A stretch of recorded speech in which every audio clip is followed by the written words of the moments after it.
from PRX.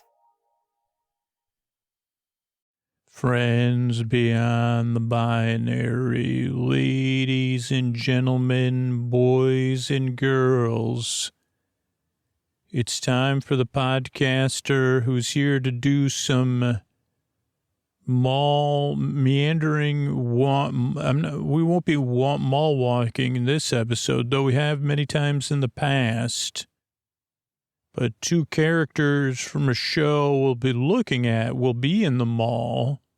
They mostly sit down. They're not doing a whole lot of walking. But it's perfect for bedtime. If you're new, welcome to Sleep With Me. This is a podcast to keep you company while you fall asleep. I'm so glad you're here. Regular listeners, great to have you back. Or glad to have you back, which isn't a word, but that's a word I started to say. So glad to see you. What's glad? Well, I don't know. We could invent it. It's like a word that means great, but it has an L in it. It's like great, but replace the R with an L. It's a great. Okay. I thought, I'm new to this podcast. Can you tell me more? Sure. Welcome to Sleep With Me. This show is very different. So if you're confused already, I'm hopeful we'll keep confusing you.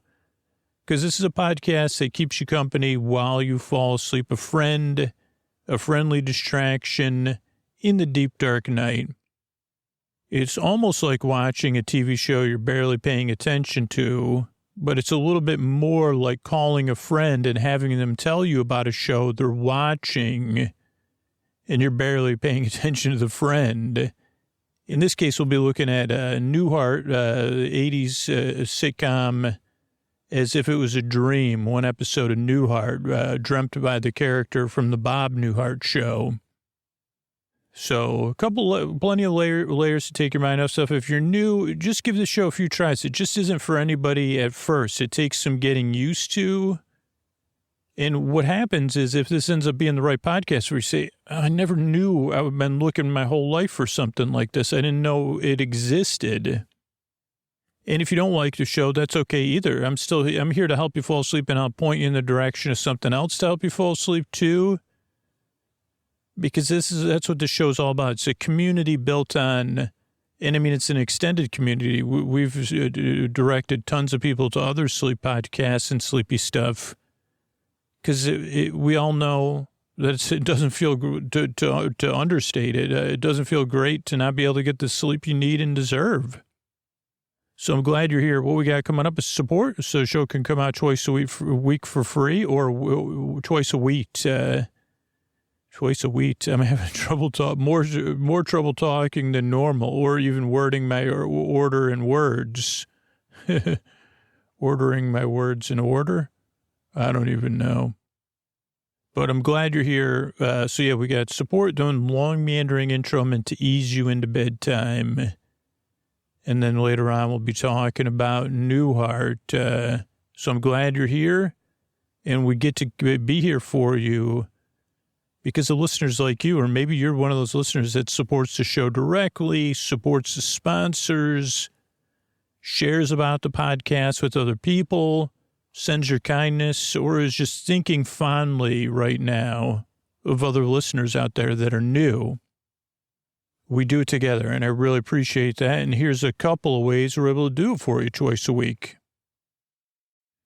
Sleep With Me podcast is brought to you by Progressive Insurance. Fiscally responsible, financial geniuses, monetary magicians. These are the things people say about drivers who switch their car insurance to Progressive and save hundreds. Visit Progressive.com to see if you could save. Progressive Casualty Insurance Company and Affiliates. Potential savings will vary. Not available in all states or situations.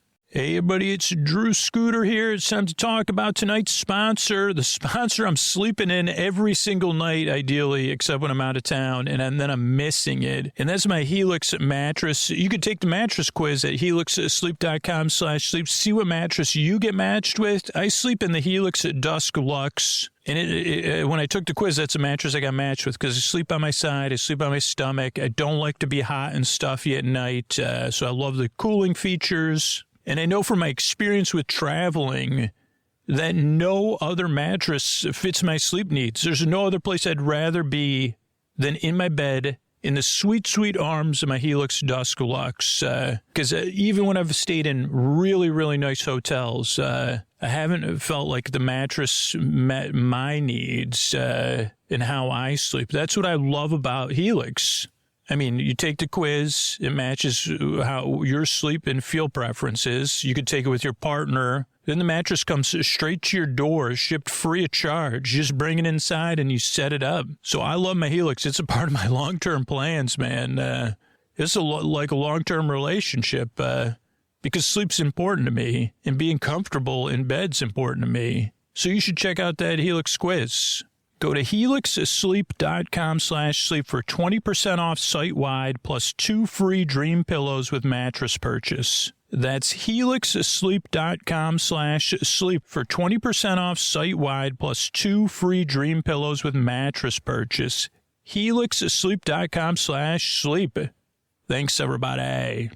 Hey, everybody, Scoots, this is the time that I used to try to convince you to sign up and support the show right now. You know, those of you that are listening and already know how much you value Sleep With Me, to tell you to go to sleepwithmepodcast.com/plus. But my messages just haven't been working. So now I'm just using listeners' words of why they supported the show. So if you could listen closely, maybe you'll hear something in their words that'll say, oh, yeah, of course I should support Sleep With Me. This comes from Celeste. I discovered Sleep With Me from a Google search while I was on vacation, desperately trying to get to sleep. I made the choice to support the show because I don't ever want it to go away. The podcast is unique. There's nothing like it. Gentle, funny, weird, and kind. Makes me feel held somehow, like there's something I can count on to come gently by my side when I'm struggling to go to sleep or back to sleep. I can hardly even express how valuable it is to me practically and emotionally. I feel proud to support it. I like thinking I help others maintain access to the podcast. I also like thinking that my monthly contributions are a meaningful thank you to Scooter and everyone that works on the show. So thank you so much, Celeste. And yeah, if you relate to what Celeste is saying, don't wait, like Celeste said. If you're in a position to support the show, you relate to what Celeste said, support it. I don't need to convince you. I just got to make sure you hear me to take action. So sleepwithmepodcast.com/plus. Thank you so much, Celeste. Oh, Mystery Bard, a lot of people help out on the show. Who are they? Chris Posty Poster Son sounds like an earful. Wrote the theme song. Edits episodes too. Carl W. the Legend. Also edits episodes. Ashley, Kenny, Scotty, Jennifer. Runner. Eric and the team at Astound are on the website. I am the Mystery Bard. I do the lullabies, yeah. I do commissions at jonathanmann.net. I'll write a song for you. Any reason at all. You can tell me the story and I'll make it personal. You see the kindness shine straight on through when the listeners form their own Facebook group. Keith, Stacy, Sarah, Julie, and Jennifer. These are your moderators. Get support dear Scooter on Patreon. Buy the merch and support the sponsors. You can find anything you want at sleepwithmepodcast.com. And we're so proud that we could dance. Rusty Biscuit, Lois, Anna like banana. Leah does the transcripts. Thanks, Mystery Bard. Don't forget, if you're looking for access to Sleep With Me Plus, to access to ad-free episodes, but you're not in a financial position to support the show, you can earn those for free. By referring people to free podcasts at our referral program, sleepwithmepodcast.com/refer. If you're like, yeah, I can't afford to support the show, but I really want some of that sweet, sweet bonus content on Sleep With Me Plus, sign up for our referral program and send me an email. Thanks, everybody. What do you say we slow it down and get on with the show? Hey, are you up all night tossing, turning, mind racing, trouble getting to sleep, trouble staying asleep? Well, welcome. This is Sleep With Me, the podcast that puts you to sleep. We do it with a bedtime story. All you need to do is get in bed, turn out the lights and press play. I'm going to do the rest. What I'm going to attempt to do is create a safe place where you could set aside whatever's keeping you awake. It could be things you're thinking about, thoughts on your mind, thoughts about the past, the present, the future. You know, thinking thoughts. It could be feelings related to those thoughts, feelings that your thoughts, you forgot a thought about how you're supposed to order this podcast. I was just thinking about the fact that there's a blanket behind me with my dog Koa on it, and I also have a blanket with Antonio Banderas on there. Bantonio Banderas. When I go undercut, when I pretend, what I like to do, well, I would like to do this, I've never done it before, is if I ever actually develop a friendship with Antonio Banderas, and he says, oh, yeah, let's meet up here. I'm staying at this hotel. Then what I would do is I would book a room. Well, I guess I couldn't do that because they'd ask for my ID. But, so I guess it wouldn't work because I said, well, I'd like to check into a room as Bantonio Banderas. And then, like, that I don't know why. There's no, there's plenty, I'd have plenty of amusement. You just say, tell me specifically what you find amusing about that. Saying Bantonio Banderas, I definitely find that amusing. Seeing Antonio Banderas' face, knowing, like, I've checked into the hotel under a pseudonym very similar to his name. And then, I mean, obviously having them, like, doing, well, I'd definitely order food. And they'd say, can you deliver my order to Antonio Banderas' room, though? I mean, this could have been in Pee-wee 4. Like, it could, like, when, like, another movie, like, if the end was also a movie about Pee-wee where Pee-wee had a cameo, he could deliver the food. I mean, I realize this is only imaginary because Pee-wee's out there delivering food in the big farm. We're probably making movies and stuff, but he could deliver the room to Antonio, to talk about going a long meandering way. But he could deliver stuff to the room. Meanwhile, I'd be in the hall giggling. He'd say, order for, whatever, house, what do they call that? Room service. Oh, thank you. Yeah, we have your order, Mr. Banderas. This is for Bantonio Banderas. No, I'm Antonio Banderas. Thank you, though. Oh, no, this is an order for Bantonio Banderas. So come on. It's if you're new to the show, this is the kind of barely humorous stuff you can expect.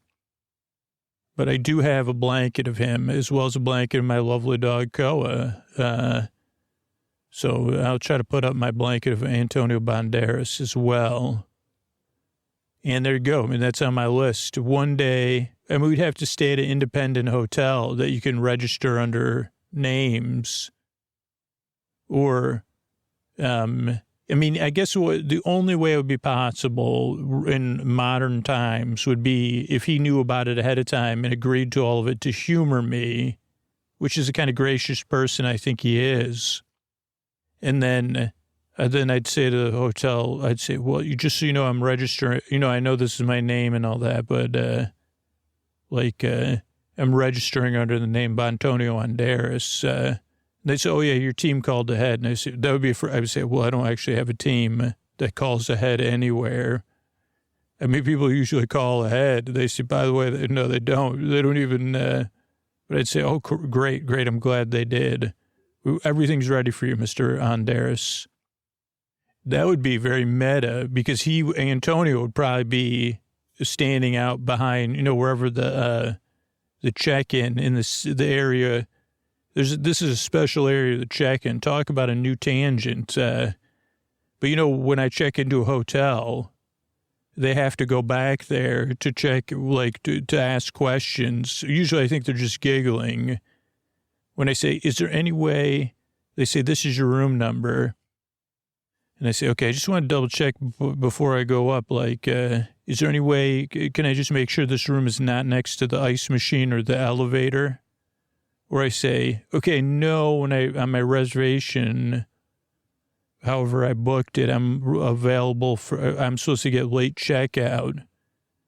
And they say, well, let me see if I could get that approved. And then they go back there. And I think they just say, they count to 12. Maybe they giggle and they say, okay, well, Mr. Sir, your room is, this is the available room you have. So is it by the ice machine or is it the furthest room from the elevator? They say, sir, we managed to get your room with all three. It's next to an elevator, that's for other guests, and an ice machine, and it's also the furthest room from the elevator you'll be taking. And also, there's celebrating 20-somethings that'll be up all night. And oh, great, terrific. Okay, anyway, this is a sleep podcast, so thoughts could be keeping you up awake, feelings, anything emotionally connected to those thoughts, any feelings from the past, present, the future, physical sensations, changes in time, temperature, routine. You could be going through something. You could be getting over something. You could work a different schedule, travel, guests, whatever it is. I'm here to tell you you're not alone. The reason I list some of that stuff isn't to remind you of what's keeping you awake, but to let you know we get you here, or we strive to get you, to see you where you are. That even if I've never been through whatever it is that's keeping you awake, I think I can probably relate to some of the feelings because I've been through a lot of different things with sleep. But the great news is, even if I can't, there's someone listening right now who can relate to how it feels, who's been through something very similar, and they're nodding their head. They're glad you're here. They really hope this podcast can help you out. The other part of it is that you deserve a bedtime where you could get the rest you need. The rest you need so tomorrow you have a better day, that you don't have to dread bedtime. You deserve a bedtime you could look forward to or feel neutral about. And I don't know, that's important. And the reality is, if you're getting the rest you need and your life is better, our world is a better place to be in. Our world needs you flourishing out there. But and not in a pressure way. Just say, it'd be nice for you. It'd be nice for you. If it's nice for you, it's nice for us, I guess. The way this show works is I send my voice across the deep, dark night. I use lulling, soothing, creaky dulcet tones, pointless meanders, and superfluous tangents. I go off topic. I get mixed up. I forget what I was talking about. My voice is not traditionally soothing. Then I mix up words. Then I said, wait a second, I'm mixing up words here. Then I create a whole internal fiction. Oh, because the other thing I was thinking is, I'd like for Antonio, I don't know how the phone calling would work. Maybe if we were in the lobby and they say phone call for Mr. Antonio Banderas, phone call for Mr. Antonio Banderas, and then I would like to just see him calmly. He'd probably be sipping an espresso, black turtleneck shirt, I think, nice coif to his coif, or whatever. I don't know how you say that about his hair. He looks good. And maybe reading a paper or just enjoying the atmosphere. And then he hears that, and then he's like, Not me. I'm Antonio Bond. I mean, he would already know, but so then it would be a whole another layer. Like, I already know. This is Scooter's gift. It's a move. He said I would grant him one wish, and this is what he wished for. Well, I didn't think you'd actually grant the wish is the thing. But I guess pretty good. I'd say, well, it's pretty good, man. Watching you acting surprised in order to please me. I mean, I guess what better gift could you give someone? So, okay. So I go off topic, I mixed up. I said earlier, when most people get to this podcast, it just takes some getting used to. It's an acquired taste, or it's not for everybody. And I don't say that in a way, I don't know how else to explain it, but I want to make sure you know that, to be fair, and for you to give it a fair try. Just give it a few tries and see how it goes. Because if you have trouble sleeping like I have, and you found your way to the podcast, of course you're going to be skeptical, doubtful, maybe even a little grouchy, because you're looking for something to help you fall asleep. And this may not be like anything you've ever heard before, at least thus far. But it's friendly and it's for you to help you. So just see how it goes. But I totally get it if you're skeptical or doubtful. So much so that the majority of people that listen to the show don't like me. And I mean, like, the people that become regular listeners do, or I like to think they do, like, that they would also humor me when I said, I'm Bontonio Banderas. Any messages for me? Say, no, sir. No messages for you. Did you notice if any other rooms opened up that aren't in the party wing, the ice machine party zone, walk to elevators? No, sir. I'm sorry. Did you check on that late checkout again for me? Oh, yes, sir. I'm sorry. You happen to have early checkout. Okay. Thanks. I'm glad to keep things consistent at least. Okay. So what was I talking about? Oh, most people don't like the show. I mean, and that's okay, right? I'm still here to help you fall asleep. So I have a website set up for you, sleepwithmepodcast.com/no thank you, which has other sleep podcasts and sleepy stuff on there. So if you try the show 2 or 3 tries and you're like, it never worked for me. I'm looking for something a little bit different, but a little bit different, right? My show's a little bit more than a little bit different. Check out those podcasts on there and other sleepy stuff. Sleepwithmepodcast.com/no thank you. Because this is a podcast you just barely listen to, or you kind of listen to it, versus paying attention to it. It's a podcast that's it's a sleep podcast, but it's there's no pressure to fall asleep. I'm going to be here for over an hour, so there is no pressure to fall asleep. There's people who are listening who need a break during the day or who can't sleep at all. So I'm here to keep you company and to keep them company to the very end, whether you're awake or asleep. So I'm here to just take your mind off of stuff and talk, and then you just wake up tomorrow. Or if you're waking up and you need a distraction, it's like listening to me is optional, very optional. I'm here to be your boyfriend, your boy-bae, your boy-sib, your boy-bud, your neighbor, your boy-bestie, your boars, your boy-bee, your boorman, what else? Your boy-sib, your boy-cuz, your boy-bruh, your best boyfriend forever.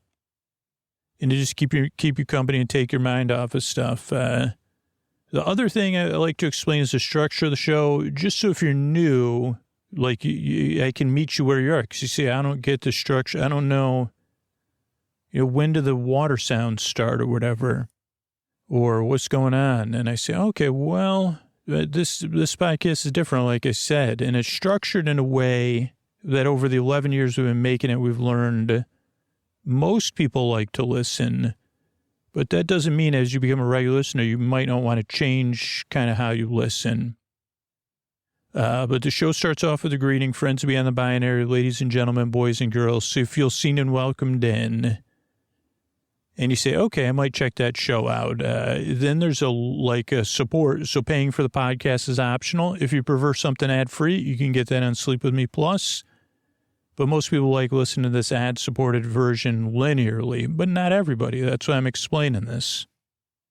After the support, totally separate from the support, is the intro, which we're now 20 minutes into or something. And the intro is a show within a show. It has nothing to do with the support of the show. But it's kind of like an intro that barely goes somewhere. And it's different every episode, but it's familiar because I think that's what really works, is having something that has variety and familiarity. So if you become a regular listener, you're like, oh, there goes Scoots trying to explain what the podcast is. And then he got distracted by a pseudonym. And it was mildly entertaining listening to him, imagining him full of glee at a hotel, playfully playing with Antonio Banderas' name. And then, like, I would go, like, if the food got delivered, I'd be like, surprise, that's actually my food. He's like, oh, I'm so hungry. Oh, that's actually my food. I just had it delivered here. And they say, no, just kidding. I didn't actually order you anything because I didn't think about it. No, I did. Now I know. It's a good thing we're rehearsing this, right? Now I know, just double everything. And you can charge it to Mr. Banderas' room too, by the way. So you're like, I'm ordering it for Mr. Banderas, but it's going to be paid for by Mr. Banderas. Maybe, who knows? Okay, where was I? Structure the show. So the intro goes on and on and on because most people don't fall asleep during the intro. The intro is meant to kind of ease you into bedtime, to take your mind off stuff while you wind down, while you get ready for bed, while you're in bed getting comfortable, while you're doing a chill activity, petting your pets, whatever it is. Like the intro is like a buffer between being awake and going to sleep, a slow lowering of the volume. So that's what the intro is. Then there's support. Then there'll be our bedtime story. There'll be our Newhart episode. And there are a variety of ways to listen on Sleep With Me Plus. A lot of people listen to all intro episodes, but some people listen to story-only episodes. Some people listen to a combination of story-only episodes and ad-free episodes on Sleep With Me Plus. Some people listen all night, so they might pick one of those or our compilation episodes to listen all night long. Some people make playlists based on certain styles of episodes.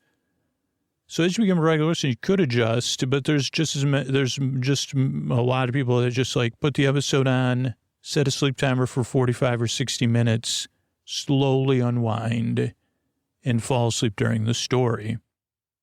But if you don't fall asleep, that's fine. I'm here to keep you company. There's like 600 episodes in this ad-supported archive version, or ad-supported feed too. But yeah, I think that's it. I'm really glad you're here. I work really hard. I yearn and I strive.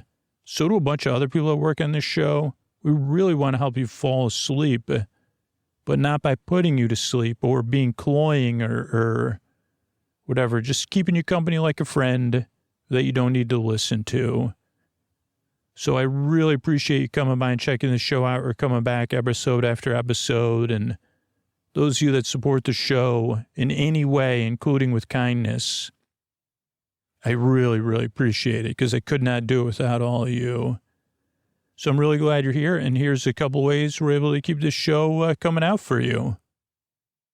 Hey, everybody, this is Scoots. I want to make this short and sweet. If Sleep With Me helped you find rest or ease in the deep, dark night, I don't know if you knew this, but the main way we keep making the show and the main way you could support the show when you say, I love this podcast, I want it to be here for me whenever I need it, how can I support it? Scoots, how can I help you? Because you help me so much.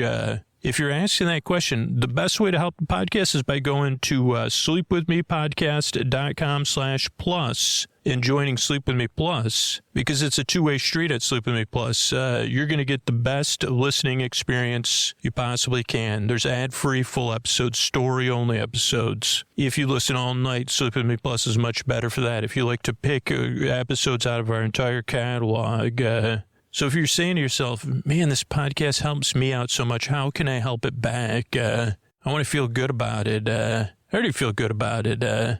You could do that at sleepwithmepodcast.com/plus. Thank you.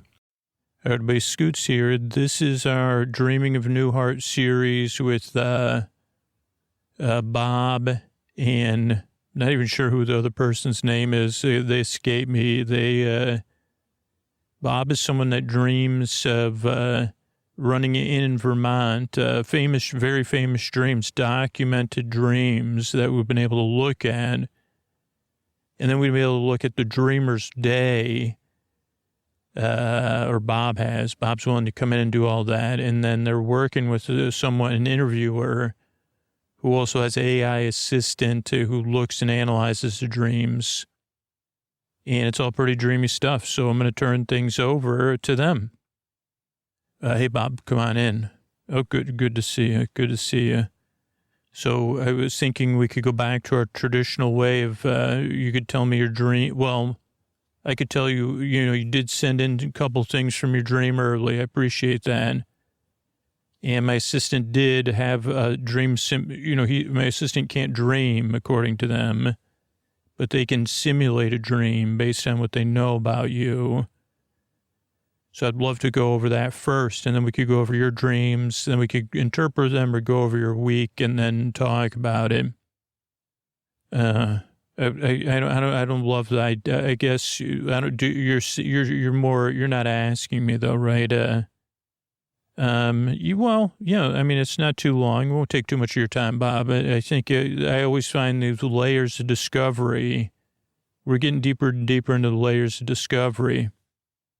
Well, I enjoyed last week, our session, but I did find it that I was discovering things that I didn't even know. Right, it's like at this point we're dreaming within dreams, Bob. Okay, so we said you agreed that the theme of the dream, which was very witty, Bob, you're so witty, is mauling in love again.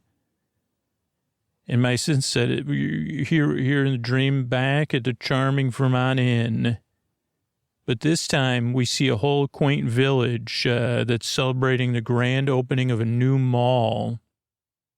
So but the setting is familiar to your dreams, Bob. And you wander through the crowd and you start to notice that there's something about the mall that's different. It's more themed around nostalgia and personal memories. This sounds like a Sleep With Me series already. Well, I don't know. I mean, my assistant doesn't know about that at all, but each store is a whimsical recreation or a moment or theme from your previous dreams. Oh, boy. No, there's a cozy diner run by Kirk, who now serves gourmet burgers and has, nice interactions with everybody. So it's a mall, it's commercialization of my dreams. It's imaginary, Bob. I mean, in the center of the mall, grand piano, and Joanne's playing to the crowd. And she's got a teacher there who's she's supposed to play for the crowd. She's got her piano teacher. But she's like, I think I could go check out the shops and find Dick and talk to him. And it's kind of humorous watching her go back and forth. Then Stephanie appears very dramatically in the mall. She's part of a promotional event. Your assistant came up with this whole dream? Apparently, Bob. I don't know. I just told them, I asked them to simulate your dream. And she is acting out like a love story, but instead of a love story to Kirk or to the other person, Michael, it's to a mannequin dressed in 1950s attire. Okay. And then there's a store that sells vintage electric razors. How could they be vintage? And there's an overly enthusiastic salesperson who says that the razors are magical and it can enhance one's emotional clarity. Okay. This doesn't sound like a dream I would have. No, your dreams are a little bit more grounded, Bob. This is based on your dream, so. Okay, then then there's a talent show at the mall, and each store has joins in the talent show. And Joanne finally decides to play the piano, and her piece is improvised but brilliant, showing her true potential when she doesn't overthink. Then everyone gathers in the central atrium where Kirk, who is now the unofficial mayor of the mall, kind of creates a ceremony celebrating the mall as the Newhart of community. Get it? I do get it, but you think that that was intentional? Because actually my in is the heart of the, I don't know, Bob. Everybody's laughing. They toast with non-alcoholic champagne. Huh, that only has to do with somebody else, not, and then everybody's glad, and the end. Okay. Not a lot of conflict in that dream. I guess not, but, okay, Bob, why don't you go ahead and start off with your dream then? Okay. Yeah, I sent you the notes. I have it written here. I wrote down some part I forgot to tell you about, though. Like at the beginning of my dream, Larry, Daryl, and Daryl come in, and they have a sugar packet that's like years old that they found in one of Daryl's pockets. I just forgot that detail, though. So I know your assistant probably didn't analyze that, but thought it was dreamy. Very dreamy, Bob. And then what I told you already is that he says that Johnny Carson pays our gas bill. And I say, what do you mean? And he says, well, Johnny has Monday nights off. This is taking place in another time when Johnny Carson was still on TV. Okay. And I say, I don't know about that. And then it becomes a thing about my skepticism again. You don't believe us. I say, Jay Leno maybe would pay your gas bill. And someone says the word Erstas or something. I don't know. And they're not happy. They're like, we're going to prove you wrong. So I said, also, I didn't want the sugar packet. I forgot to tell you that. So I don't know. Then something else may have happened, but Stephanie comes in with a guy named Todd from a date, and he's wearing a lot of cologne. And I say, we're like, how's the date? Joanne and I, my dream wife Joanne is there, and they're both saying how great it is. Todd's like, this is great. It was a great date.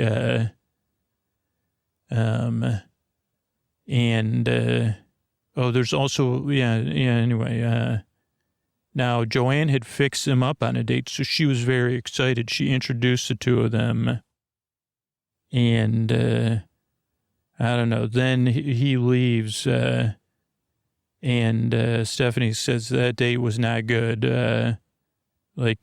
She did not enjoy it, and we said, well, what happened? She said, well, he only said I was ravishing 4 times. And so, also, I forgot Michael was in the dream. Michael goes by Mikey now. I forgot that in the dream. And he wears a bow tie. He's no longer stylish. He works, he's kind of stylish, but he works at a grocery store, bagging groceries. But it's a small grocery store, so he gets all the leftovers from the bakery. So he brings us some day-old bread. And also Michael admits after Stephanie's date leaves that he he knows so many facts about Stephanie. I guess they may have read her diary together or something. So I don't know, it's a little bit awkward because Michael was there and him and Stephanie used to date, even though it was in my dream, it's strange. And I don't know, we all talk about dissatisfaction because Michael's also single. And then Michael and Stephanie, I don't know whose idea is. They say, what if we helped each other as friends find dates because we really get each other? So it's okay. So then in the next part of the dream, it kept going. Michael and Stephanie are in a mall together. They're outside. There's like a tennis store at the mall. I can't remember, like a painting store. I can't remember. I'll remember in a minute. But they're sitting at the mall judging every person their age or around their age they think is single and dismissing them. Well, that person, I don't know. I don't like how they, talk to their shirt in. Well, I'm not sure about that person, how they talk to their shirt in. So it goes back and forth. Then Michael interviews, but they also they're interviewing people. So Michael starts to interview this guy whose name is Dirk. They say Dirk. It sounds like from a movie, And then he's kind of still a little judgmental about it. And then he says, wait a second, are you a bag boy? And Michael goes, wait, you're Mikey, right? The day-old birthday cake guy? And he goes, yeah, I'm the one that loves day-old birthday cakes.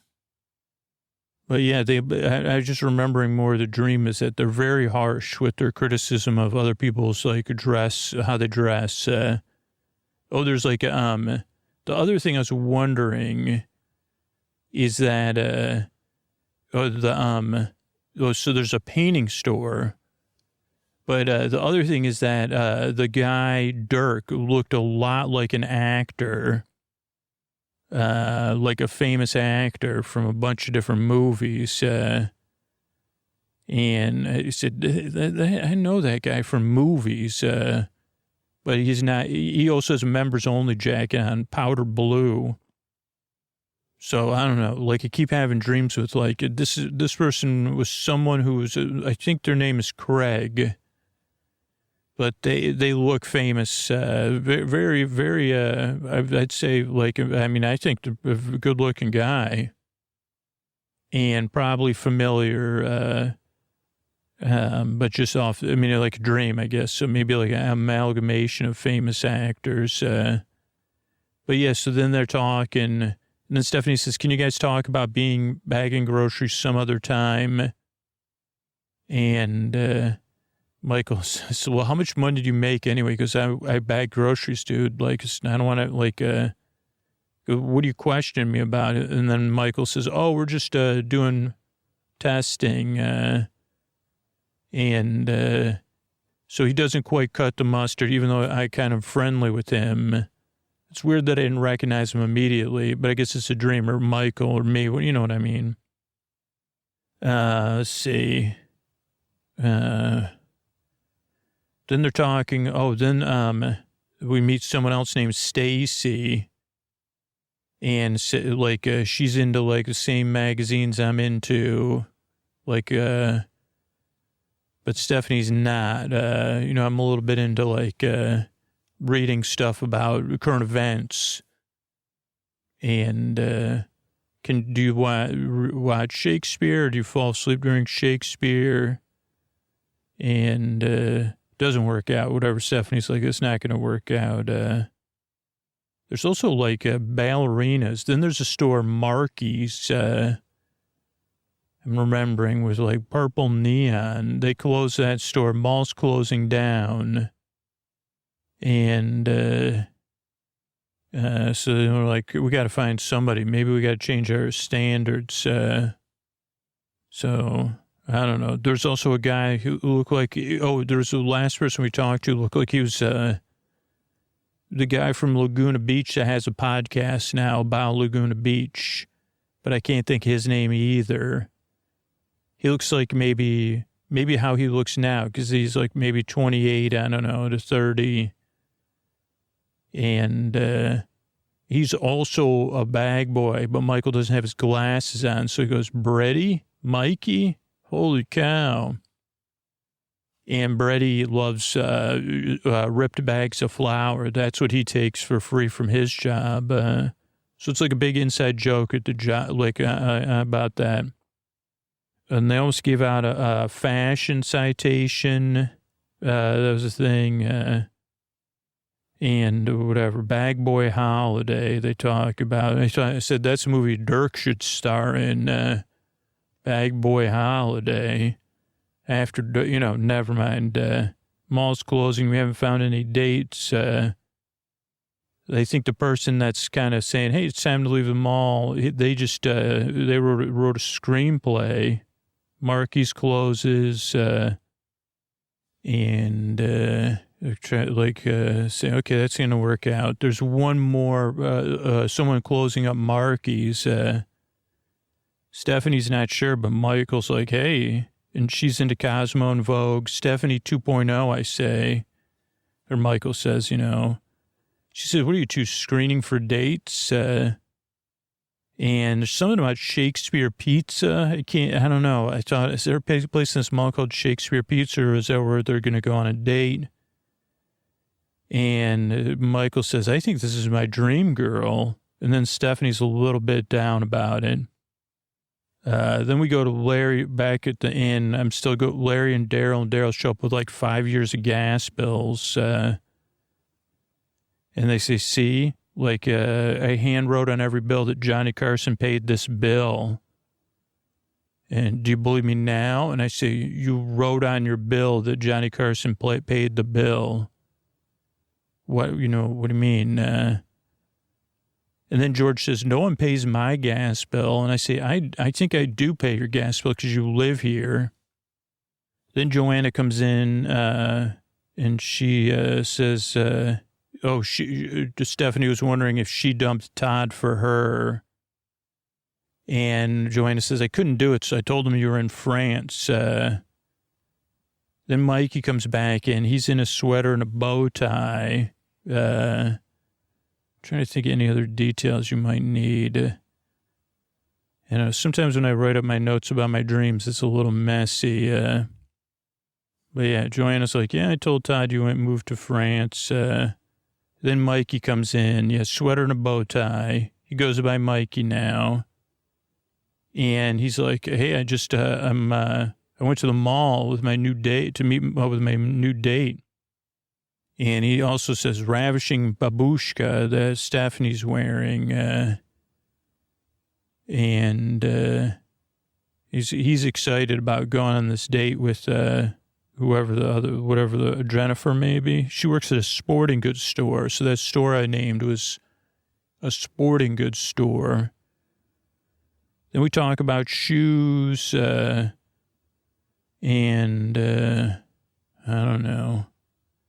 Or maybe I talked to her about shoes. We're going on a date at a diner. What else happened in the dream? Thanks, best friend. Oh, then we go to the diner for it's like an upscale diner. Michael's in a sport coat and a tie. And most people are pretty dressed up. Everyone's dressed in 50s diner. The people who work there are dressed as 50 diners clothes. So I don't know if it's like a themed thing or a real diner. But yeah, everybody's really well dressed at this diner in my dream. So Stephanie shows up. Michael's waiting for his date who didn't show up. He's explaining. And he says, Stephanie, what do you mean you... why are you here? I was supposed to have a date with my other date. She goes, oh, yeah, bad traffic. Or maybe I canceled your date for you. Milk spill, she says. I'm just going to sit down where you were sitting. Or maybe I'll sit by myself. He says, and then the waitress comes, this is your date? No, this is my old date, my ex-girlfriend. And so I say, okay. Then we kind of talk about starting over. I'm started, or whatever, Michael, and my dream is Mikey, new name, new job. he's single, so he's talking about eating or day-old bread and cake, day-old bread pudding. And yeah, it's tough starting over, not easy, new outlook. Then that's when Stephanie's like, yeah, I canceled your date for you. And they go back and forth. Hey, stay out of my business. You stay out of my business. And then they talk. Then they say, well, I used to dress you up and pick your shoes. And by the way, your shoes and belt don't match. Stephanie says to Michael, and they go back and forth, like arguing, me, you. And then they say, then it's like a classic thing. Oh, I love you. Oh, I love you too. Darn it all. So what now? And, well, maybe like, we'll go on a date together, or something. And what really happens is, I say, okay, like, yeah, don't boss me. Oh, you're not mature enough. So then we go back to the inn, and Joanna and I are there. Like, Stephanie's blind, like the date Stephanie fixed, the date Joanne fixed Stephanie up with is there. Can't believe she's in France. I got to get a hold of her. And then Stephanie and Michael come in, and they're totally happy. And, oh boy, well, can't believe you're back from France. Oh, by the way, where are you going? We got married. I said, what? You got married? Yeah, we got back together. I thought you were friends. Yeah, well, we're not friends anymore. We're married. Went to a diner, went and got married. Say, man, you must have had to drive to like New Hampshire to do that or something. I don't know. And they said, well, good night. Call and wake us up. And then Michael, they go hubba, hubba, hubba. Michael's singing up on his way up the stairs. Like maybe noon, wake us up. And I say, oh man. Then Larry, Daryl, and Daryl show up with Johnny Carson in my dream. And it's a little bit weird, but he's very stern with me. He says, you don't believe I pay these guys gas bill? And I say, well, do you pay their gas bill? Yeah, I pay their gas bill. And I say, wow, like, what do you do? Like, and he goes, you should try paying somebody's gas bill. And I was like, well, like, it was just a strange thing to say. And he goes, well, I'm friends with them. And that's like kind of when I woke up. He goes, I can spend my money how you want. You spend your money how I want. Yeah. So then they head out because he had to get back to film his show. But I said, holy cow, like, don't get on his bad side in a dream. I think that's everything that I remember. Okay, that's good, Bob. Well, let's run through some of your dreams first, and then we'll go to your week. How's that sound? Okay, that sounds good with me. Okay, so the first dream my assistant looked at was the one, well, after my assistant dreamed that Michael and Stephanie works at your inn. We're at a shopping mall trying to find dates for one another by doing interviews. And according to my assistant, like Freudian, maybe finding dates for one another suggests unresolved feelings or desires related to relationships. And searching for dates could symbolize your own search for relationship fulfillment or other aspects. The shopping mall setting, choice and variety, maybe there's an abundance of romantic options. Or it could be something about the commercialization of relationships. Jungian maybe would be interviewing suitors. This could be, again, a manifestation of the anima or animus, maybe your feminine aspect or maybe a masculine aspect. maybe both exploring both the qualities Michael and Stephanie are looking for. And maybe they're trying to find the qualities unconsciously they're seeking. Could also be collaborative searching. Cooperation in finding dates might be in need for integration of masculine and feminine aspects within, or a reconciliation of past relationship dynamics.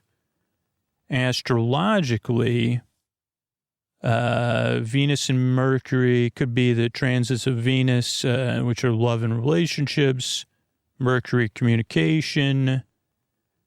But again, my assistant's not good at that one, but my assistant's really gotten good at these so these could be other possibilities about your dream. Okay, yeah, that was the last week. That was a lot. Okay, so your dream could actually be an awareness of a time travel dating service, a scenario where the mall is really like a front for a time travel dating service where people can meet suitors from different historical periods. This could symbolize exploring different aspects of your personality or desires across contexts or lifetimes. That definitely sounds like something from a sleep podcast. Could also be you could actually be in some sort of reality show, or Michael and Stephanie could be, and they're trying to find dates for one another, reflecting on how, what does that have? I don't understand how that's an interpretation of my dream. Oh, because it's a twist on a reality show. Could also be testing or experimenting. What if, like, each suitor is a different aspect or personality of Stephanie's or Michael's, and interviews are a way to confront or integrate their traits? Okay, I get that, yeah. What if the mall is actually a maze or a labyrinth where each store offers a different type of partner, symbolizing the complexity and overwhelming nature of finding someone? Okay, any more? Yeah, oh yeah, my assistant has more. Could also be metaphysical matchmaking. What if the mall acts as a metaphysical plane, a crossroads where every shop is a potential life path or relationship? Michael and Stephanie are guardians or guides for other people's destinies and the cosmic interconnection. Could be virtual reality. Again, your awareness that you're in a virtual reality simulation. And these are AI suitors that are trying to understand human relationship dynamics. Is your assistant revealing something about that we need to know? I don't know. Could be a world, maybe that you, in the dream, you're entering a role reversal world, which exists in a parallel universe where societal norms are reversed. In this world, it's customary for friends to choose partners for each other as norm. And these societal norms influence personal choices and freedoms, but that's how it works. Okay.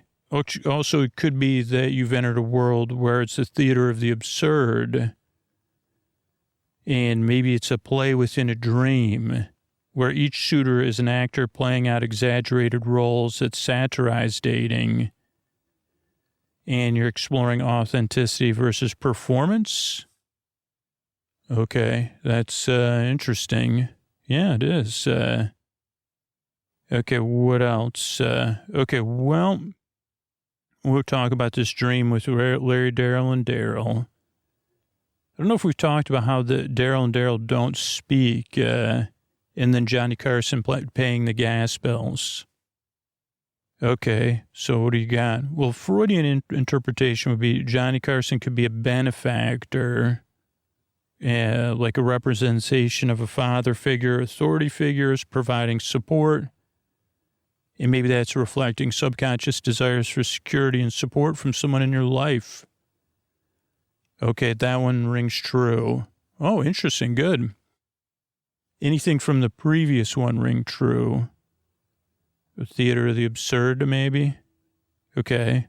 Also, the communication from Larry. Larry's the spokesperson for the two Daryls.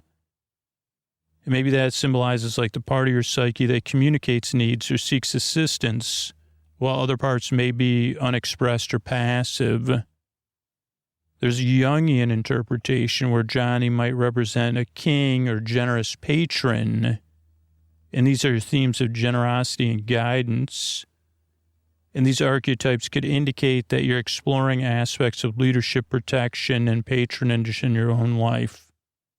Now, maybe the silence of Daryl and Daryl could be like part of the shadow, parts of yourself that do not wish to express or have not yet been integrated into your conscious personality.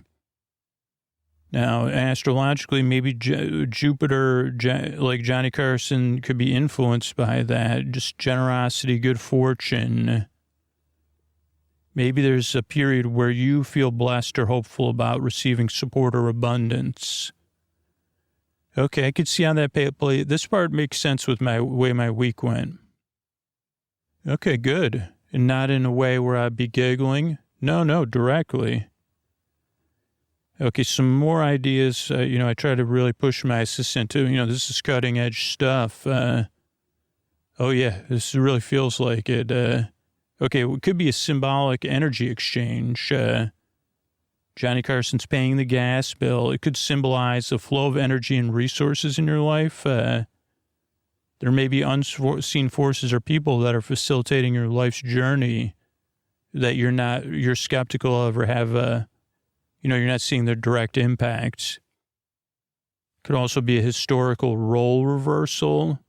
This is a scenario where historical figures or celebrities like Johnny Carson step into everyday roles, and timelines and realities blend, but that makes you more aware of their impact as an icon. Okay, I'm confused about that one. It could also be mythological patronage. Maybe Johnny Carson is, for you, a modern-day Hermes or Mercury, a messenger or patron of commerce and communication, bringing warmth, and light to those around him. Okay. It could be a collective unconscious TV show. I'm sorry, could you repeat that? Yeah, it could be a collective unconscious TV show. Okay. Yeah, the dream might be a playful nod to the idea that your life or community is part of a larger narrative that's being supported by figures from the collective media history, in that the blurring of entertainment and reality is happening in your subconscious. Well, I don't think as confusing as that is, I don't think you've ever said anything more true than applies right now. There's also the idea, this could be a time capsule message. Now, imagine that the gas bill payments from Johnny Carson are actually messages from the past, and they're encoded in the numbers.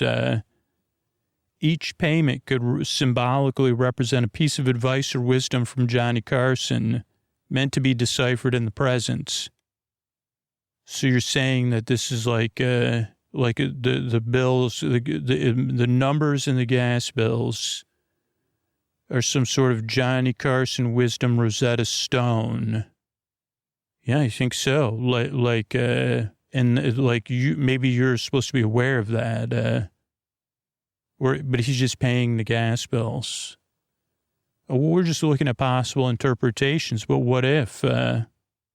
Also, what if it's just a surreal game show where life mimics it?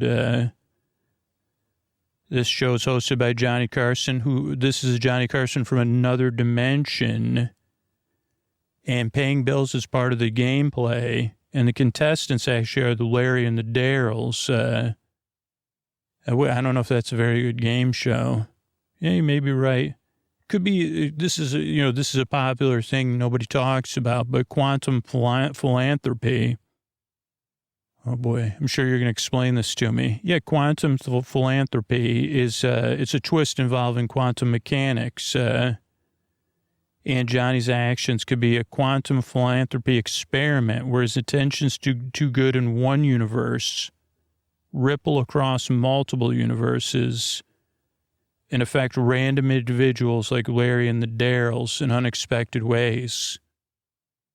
Okay, so you're saying in this dream, I've become aware that the power of good acts has a quantum element to it that goes across realities. Yeah, I mean, I think we could agree on that. Man, I mean, if that was true, I wonder if I'd act any different if that was true. Well, I think you're becoming aware that it's true, that Johnny Carson, or whoever Johnny Carson represents for you, by doing good all the way in Los Angeles, in that reality, we'll say, in whatever, the 80s and the 90s, it somehow crossed realities, I guess like more like a stone in the pond, and eventually paid their gas bills. Interesting. Could be celebrity helpers, like celebrity spiritual helpers.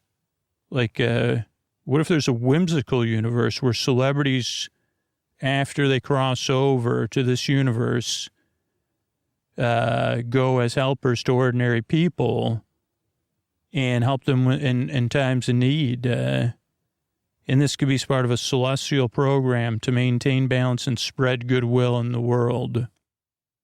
Huh. I mean, I guess it could be. All right, your next dream was about Michael, once a TV producer, now working, bagging groceries, obsessed with free day-old cakes and stuff. Freudian, now Freud, my assistant took their own spin on this, but maybe this is related to career and self-worth, stability, but also like the cake bread thing could symbolize a search for comfort and compensation related to the shift in career. Maybe the Jungian way to look at it is the birthday cake is celebrations and milestones. Maybe Michael's aware of passing a time and the fact that the cakes are day old and also free. It means you're thinking about missed opportunities or belated recognition. Okay. Also, I think the bag boy thing's important because, a few months ago we were talking about your wife's journey in the real world based on a box, the guy boxing your groceries. Okay. Then there's Saturn's influence, maybe a career change and a focus on sustenance, because Saturn could be causing that. Okay, what about the interesting ones? Yeah, so it could be metaphorical. The day-old cake could be like about some sort of spiritual nourishment or self-care nourishment, accomplishments, experiences, and maybe an over-reliance on past glories and the need to digest and integrate these experiences. It could also be a time loop scenario. Oh, boy. Yeah, this could be surreal even, that Michael is in a time loop and picking different careers. But there's something about the acquisition of day-old cakes symbolizes that he's one day late in making the right choice to get out of the time loop. Could also be that the cakes are portals. Okay, I'm sorry, what? The cakes in your dream are portals to alternate realities. Where Michael's career is taking a different path. His obsession with collecting them might be that he's trying to restore these or explore the alternate universes. Okay. Anything stranger than that? Oh, yeah. Existential comedy. Okay. Did you hear that pause there?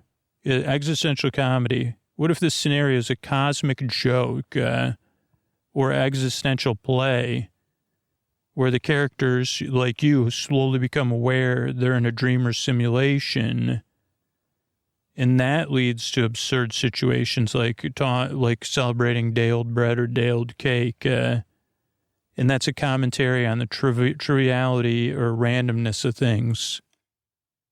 Okay. There's also the idea of culinary alchemy.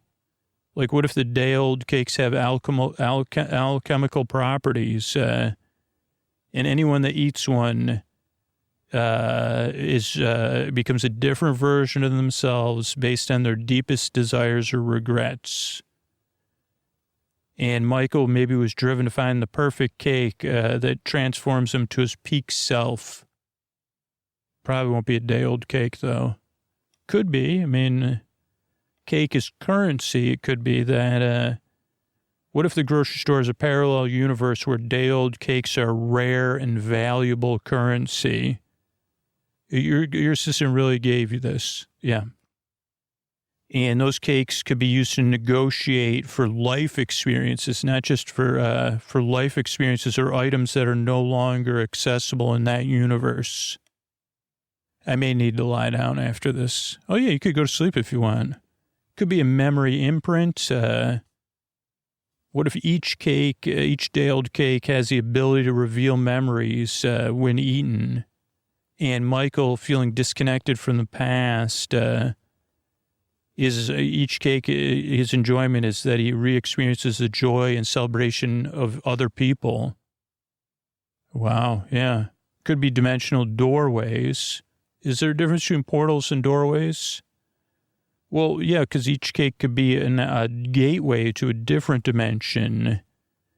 And each cake has a magnetic pull, is pulling Michael subconsciously towards each dimension, where in those dimensions his life decisions may have led to different outcomes.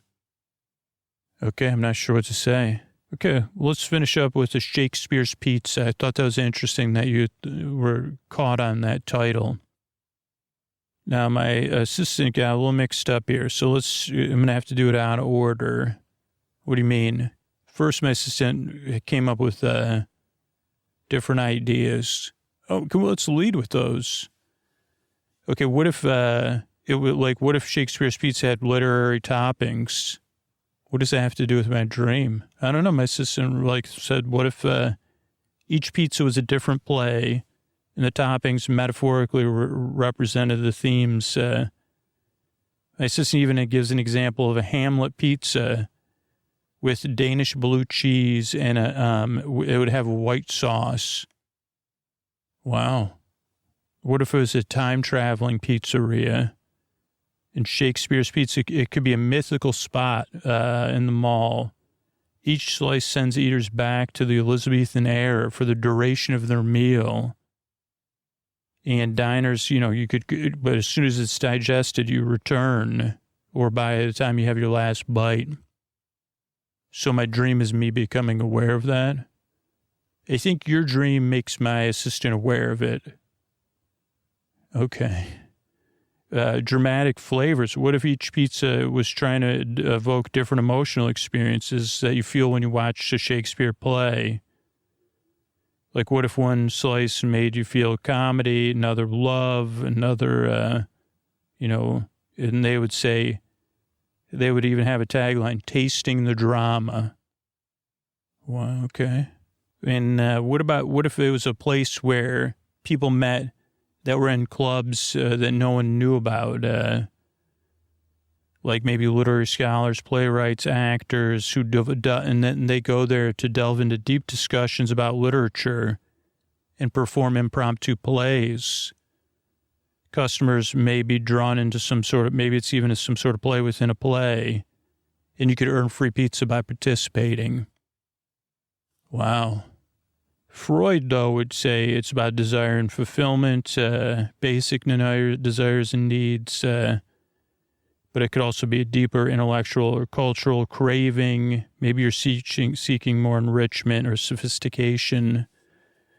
It could also be about indulgence and regret related to commerce. Could be archetypal symbolism. Jung might talk about Shakespeare's archetype. Pizza's common enjoyable food. Could be the collective unconscious. And also could be a playwright's challenge. What if Shakespeare's Pizza was a mythical place where patrons were challenged to come up with a play by the time they finished their pizza? And each pizza creates a new play. And if you finish your play, you get your pizza for free. Could be culinary sonnets. Each sonnet, each order comes with a sonnet or a short soliloquy. I think your assistant's interested in opening a pizza place. Does seem like that. It could have, each one comes with a sonnet. Or it could be mist from the past. What if, like, as you ate there, characters from Shakespeare's plays appeared, and they would, like Streetmosphere at a pizza place. Yeah. And you talk about witty banter and insights. Wow. I never thought. So we've come quite on a journey about my dreams, huh? We have. I even had my assistant start drawing some pictures based on your dreams, but I know we're close to time, so we should probably run through your week. Okay, so my week was like, I don't know if I told you this, but Carol got married to this guy, Larry, right? And it starts off like Larry is having it like, Larry's like not happy at his job. He works at a travel agency. He's very unhappy, very negative, dislikes his job. And Jerry's there, and he's like, why don't you, like, get a different job or something? And I say, well, why don't you just work for yourself, Larry? You could rent an office here on the floor. And I even say, like, Emily and I could be your first customers because we're planning a trip anyway. I think we want to go to Montreal. And then Jerry's like, because Jerry's, helps people with their smiles. He says, I'll work on your smile if you give me a trip to Florida. And he's not sure. He's complaining. Then he quits his job. And then at home, Emily's really excited. She's friends with Carol, and she likes Larry or wants to take care of Larry. And Emily's like, I think this is a good idea. We could I could help him with promotions. But I'm in a bad mood too this particular night. So Emily's excited about Larry. We agreed to have dinner. We've been taking turns with Howard cooking dinner. And this was Howard's first time cooking dinner and then us making dinner. And Howard's late with dinner. And then he finally shows up. I'm like really hungry. And then he says, well, I still got to get dessert. And I said, can we just eat, please? And then he just has takeout, which I say, fine. He says, well, I'll go get dessert. You can wait to eat, though, until I come back. I go, no, I'm eating. And we go back and forth. Then Emily and I also, and I think maybe Howard's involved in this discussion about, Emily's like, well, you're older than Larry, so you're kind of taking this mentor role with him. And I don't like that. Even though this Emily was in this situation recently, too, I don't like being reminded. I was like, no, I see us as contemporaries. And she's like, honey, they're a lot younger than us. And I'm also, whatever, I guess the kids call it hangry or whatever. Or I should have, rest, whatever. I should have paused. So then I'm rude to Emily. I'm rude. Then I'm rude to Howard. And then the phone rings. It's a Larry. And he's like, I don't know about working for myself. And I don't even listen to him, to be honest. I'm just like, I just got to eat dinner, man. And I just humor him. Then Howard drops all the food. So then I was like, it was just one of those nights, man. Okay, then Emily and Carol decorate our whole floor very tropical tiki to promote the opening of his travel agency. Then Jerry's not happy because he's like, I run a dental business. I don't need and it's really over the top. They're putting out videos and stuff. But and then Carol's dressed in a costume. Then I say, can you help me find some files? My filing's different. She goes, well, yeah, I'm using your filing for Larry too. And then I say, Larry, he goes, oh, I'm not doing anything, man. I got no business. And I'm not, like, he's not very motivated. And I'm still, like, not in the best mood either. And then I'm like, man, why is everybody helping him? Like, everybody goes out of their way to help Larry. Emily's helping him over the top. They're going to re-theme the whole office to the Yukon later. And then she tells me some story about being nice. I don't even listen to it. So then she's not happy with me either. She's like, you got to change your attitude. And I go, okay. Then all of a sudden at 3 a.m, like, Carol shows up to our place with coffee. And she's like, we got to talk about Larry. And I say, what's going on? And Emily, I can barely stay awake. And Carol's like, well, he hasn't gotten any customers. He's sleeping at the office. And I say, well, he's into who opens a travel? And she goes, it was your idea. Well, who opens a travel agency though? I mean, especially and she goes, yeah, well, that was your idea too. Then he shows up because his watch stopped, so he doesn't even know what time it is. And then he's like, can I have a brownie? We're like, we don't have any brownies. Can I have some tea? No, Carol's got coffee. So then we're like, maybe Larry should move his office. I mean, we could support you a little bit financially. Or maybe he should go back to his old job. And Larry's very contrarian, so he won't take any support. He won't go back to his old job. And then I say, Howard, what should we do? And it's interesting because Howard, like, says you got to be clear. And, like, he tells all of us, actually, he goes, I would just tell him, grow up. We tried to help you. This is your responsibility. Instead of saying negative things, do something about it. And we all judge Howard. We're like, Howard, that's too much tough love. And Howard goes, okay, well, you can deal with it your way then, bye. And then, but all of us are like, Howard, that's just not nice. He needs to be nicer. We need to be nicer. Then it's like, then we were at the office, it's decorated for the Yukon. Larry wants to just, like, sit around my office. He's like, I got nothing to do. So I said, you shouldn't be, like, working on finding a new location or customers. Nah. Why don't you go back to your old job? No. What if we loan you a little money to find a new office? No. So then I tell him, I go to full Howard. I go, you need to do something, man. Because I don't want to hear any more complaining. I only want to hear about what you're doing. And he goes, you know what? You're right. No, I didn't tell him that I got it from Howard, but he goes, I've been trying to please everybody, and I kind of got frozen, so I'm just going to do it my way. I got some vision. And I don't know, that's kind of my week, I guess, because then Larry's out of my hair. I'm just back to my normal routine. Apologize to Emily and Carol. I still got to apologize to Howard and Jerry, but yeah. Okay, well, that's good, Bob. I'll see you next week. Let's go to sleep. Yeah, let's go to sleep right now. Start to fall asleep and drift off. Probably have some dreams related to your assistance ideas. Good night, everybody. All right, everybody, this is Scoots. This is a tuck you in message about Sleep With Me Plus. If you're still listening and you believe in the podcast, you see, how can I help this podcast that helps me so much? You can do that by signing up for Sleep With Me Plus.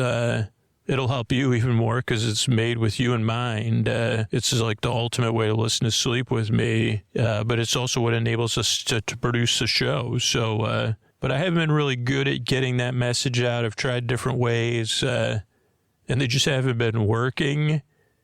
And so I'm changing up. I'm just reading right from the listeners who support the show, their testimonials. And this is from Katie from Oakland. Been listening to Sleep With Me for 6 or 7 years. I first started listening because I would have insomnia in the middle of the night. And the stories gave me something to keep me from thinking about the things that would wake me up even more. But now I just play it all night long, and it helps me stay asleep or at least get back to sleep quickly. I no longer have insomnia, which is everything. I've been a patron since before 2020. I recommend this podcast to everyone, especially those who can't afford more expensive interventions. I want to see this podcast continue and help others. I really love the TV retellings. TNG, Great British Baking Show are my favorites. I really like the shows I already know the plot, so I don't have to listen too carefully.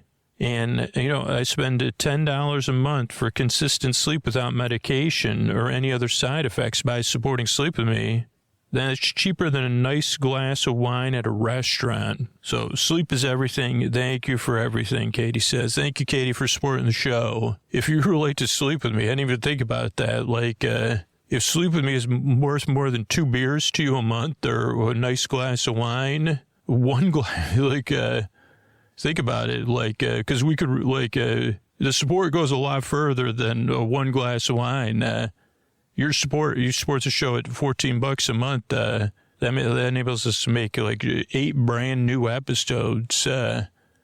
So think about it. Sign up at sleepwithmepodcast.com/plus. That's sleepwithmepodcast.com/plus. Thanks, everybody.